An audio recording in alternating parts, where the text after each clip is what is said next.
تشریح T V کے معزز ناظرین، السلام علیکم ورحمۃ اللہ وبرکاتہ۔ ناظرین، آج کی ویڈیو میں سرکاری ملازمین کے لیے ہم ایک بہت بڑی خوشخبری لے کر آئے ہیں۔ حکومت پاکستان کی جانب سے سرکاری ملازمین کی تنخواہوں میں 1,64,000 روپے تک اضافے کا امکان۔ وفاقی ملازمین کی تنخواہوں اور مراعات میں امتیازی سلوک ختم کرنے کا فیصلہ کیا گیا ہے۔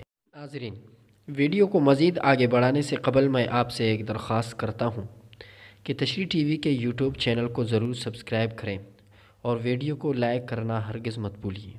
اگر آپ نے پہلے سے سبسکرائب کیا ہے تو لائک اور کمنٹ ضرور دیجیے گا۔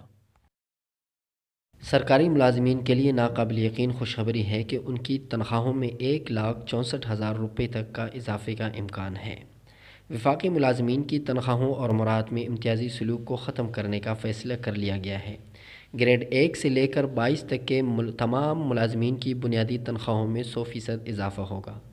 تفصیلات کے مطابق وفاقی سرکاری ملازمین کی تنخواہوں اور مراعات میں 100% اضافے کا امکان ہے۔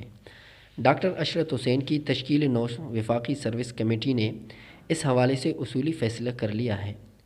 میڈیا رپورٹس کے مطابق بتایا گیا ہے کہ کمیٹی نے وفاقی سرکاری ملازمین کی بنیادی تنخواہوں اور مراعات میں موجود امتیازی سلوک کو ختم کرنے کا فیصلہ کیا ہے۔ نظر ثانی شدہ پیکیج کے تحت سرکاری ملازمین کی بنیادی تنخواہوں میں 100% اضافہ ہوگا۔ مدت میں لاگو تنخواہوں کے اسکیل کی بنیاد پر رد و بدل کیا جائے گا۔ ملازمت کے لحاظ سے بنیادی گریڈ کے پیش نظر تنخواہیں بڑھائی جائے گی۔ مزید بتایا گیا ہے کہ اس فیصلے کے تحت گریڈ 1 کے ملازمین کے لیے کم از کم تنخواہوں میں 9,000 روپے جبکہ زیادہ سے زیادہ 17,000 روپے اضافہ ہوگا۔